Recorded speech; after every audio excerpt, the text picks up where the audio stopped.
ഒരു land പോർട്ടുള്ള laptop ഇന്ന് വാങ്ങണമെങ്കിൽ minimum 1.1 lakh spend ചെയ്യേണ്ട അവസ്ഥയാണ്. ആൻഡ് ഇത് HP-യുടെ പ്രോബുക്ക് ആണ്. പ്രോബുക്ക് സീരീസിൽ Ultra 5 ഒരു ലാപ്ടോപ്പ് റിലീസ് ചെയ്തിട്ട് കുറച്ച് നാളായി. 14 ഇഞ്ചിലാണ് ഇതിന്റെ സ്ക്രീൻ വരുന്നത്. ഒരു ബിസിനസ് ക്ലാസ് ആകുമ്പോൾ ഏറ്റവും സ്യൂട്ടബിൾ ആയിട്ടുള്ള ഒരു സ്ക്രീൻ സൈസ് എന്ന് പറയുന്നത് 14 ഇഞ്ചാണ് കേട്ടോ. ആൻഡ് ഇതിന്റെ കണക്ടിവിറ്റീസ് വരുന്നത് ഒരു HDMI പോർട്ട് വരുന്നുണ്ട്, ഒരു USB പോർട്ട് വരുന്നുണ്ട്, 2 ടൈപ്സ് വരുന്നുണ്ട്. അതിൽ ഒന്ന് 20 GB-ന്റെയും ഒന്ന് 5 GB-ന്റെയാണ്. ആൻഡ് ഒരു ഓഡിയോ ജാക്കും വരുന്നുണ്ട്. അതർ സൈഡ് നോക്കാൻ പോയി കഴിഞ്ഞാൽ ഒരു ലാൻഡ് പോർട്ട് വരുന്നുണ്ട്. ഏറ്റവും ഹൈലൈറ്റ് ആയിട്ടുള്ള കാര്യം അതാണ്. ഒരു USB പോർട്ടും കൂടി ഉണ്ട്. ആൻഡ് പ്രോബുക്ക് സീരീസിൽ യൂഷ്വലി വരാറുള്ളത് പോലെ തന്നെ കീബോർഡും ടച്ച് പാഡും ഒക്കെ ഒരു പ്രീമിയം ഫീൽ നമുക്ക് തരുന്നുണ്ട്. സ്ക്രീൻ ഒരു ആന്റി ഗ്ലെയർ ഉള്ള 14 ഇഞ്ച് ഫുൾ HD സ്ക്രീൻ ആണ്. ഒരു ഫിംഗർ പ്രിന്റ് സെൻസറും വരുന്നുണ്ട്. പ്രോബുക്ക് ആയതുകൊണ്ട് തന്നെ ഇതിനകത്ത് വരുന്ന ഓപ്പറേറ്റിംഗ് സിസ്റ്റം എന്ന് പറയുന്നത് Windows 11 Pro ആണ്. അതിന്റെ ഒപ്പം തന്നെ ഫോഗ് സെക്യൂരിറ്റിയും വരുന്നുണ്ട്. ബിസിനസ് ക്ലാസ് ലാപ്ടോപ്പുകൾ നമ്മളറിയാം ഡാറ്റ സേഫ്റ്റി എന്ന് പറയുന്നത് വളരെ ഇമ്പോർട്ടന്റ് ആണ്. എപ്പോഴും 2 ലെയർ ഒക്കെ എൻക്രിപ്ഷൻ കാണാറുണ്ട്. ഫസ്റ്റ് ലെയർ എന്ന് പറയുന്നത് ഒരു ബിറ്റ് ലോക്കർ എൻക്രിപ്ഷൻ ആണ്. ആൻഡ് ഓൾസോ HP-യുടെ തന്നെ കസ്റ്റമൈസ്ഡ് ആയിട്ടുള്ള ഒരു ഫോഗ് സെക്യൂരിറ്റി സെറ്റപ്പും കൂടി ഈ ലാപ്പിൽ വരുന്നുണ്ട് കേട്ടോ. HP-യുടെ ഒരു ലാപ്പ് ലാൻഡ് പോർട്ടോട് കൂടി ഇപ്പോൾ വാങ്ങണമെങ്കിൽ 1.1 ലാക്ക് ആകുമെന്ന് ഞാൻ ആദ്യം പറഞ്ഞത് എന്തുകൊണ്ടാണെന്ന് പറയാം. HP-ക്ക് commercial consumer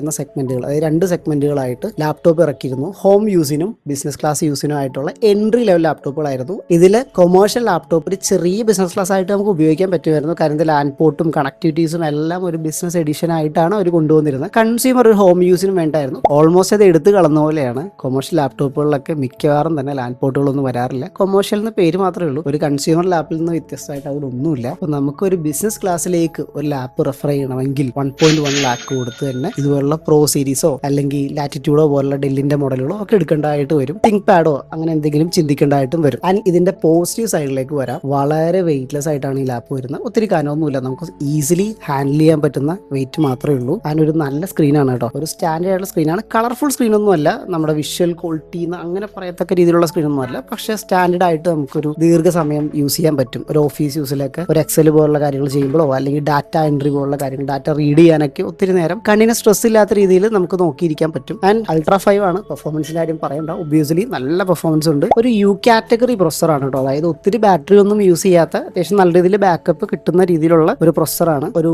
4 hour to 5 hour ഒക്കെ സ്റ്റാൻഡേർഡ് യൂസിൽ നമുക്ക് ബാക്കപ്പ് കിട്ടേണ്ടതാണ്. ആൻഡ് ഒബ്വിയസ്ലി മെമ്മറി വരുന്നത് 16 GB ആണ് കേട്ടോ. അതായത് ഇപ്പോൾ 8 GB എന്ന് പറയുന്ന ഒരു ബേസ് വേരിയന്റ് ആയി തുടങ്ങി. ഒരു ബിസിനസ് ക്ലാസ് അല്ലെങ്കിൽ ഒരു അത്യാവശ്യം മിഡ് റേഞ്ചിൽ 16 GB റാം വേണമെന്ന് നിർബന്ധമാണ്. സ്വാഭാവികമായിട്ടും ഒരു ഓഫീസ് യൂസിലേക്ക് എടുക്കുമ്പോഴും നമുക്ക് വരുന്ന ഒരു മിനിമം കോൺഫിഗറേഷൻ 16 GB റാമിലാണ്. SSD വരുന്നത് ഈ പർട്ടിക്കുലർ മോഡലിന് 512 GB ആണ്. ആൻഡ് ഓൾസോ അൾട്രാ സീരീസുകളിൽ മിക്കവാറും നമ്മൾ കണ്ട ഒരു AI ബൂസ്റ്റ്, ഇന്റലിന്റെ ഒരു AI ബൂസ്റ്റ് ഇതിനകത്തുണ്ട്. NPU എന്നാണ് അതിനെ പറയുക. കൈൻഡ് ഓഫ് GPU ആണ്, ഇന്റഗ്രേറ്റഡ് GPU ആണ്. അതിന്റെ ഒരു ലേറ്റസ്റ്റ് വേർഷൻ ആണ്. അപ്പോൾ ഇത്തരം പ്രൊഡക്റ്റിന് ക്യാമറ സിസ്റ്റംസ് ആയിട്ട് കോൺടാക്ട് ചെയ്യുക. നമ്മുടെ കയ്യിൽ പ്രൊഡക്റ്റ് അവൈലബിൾ ആണ്.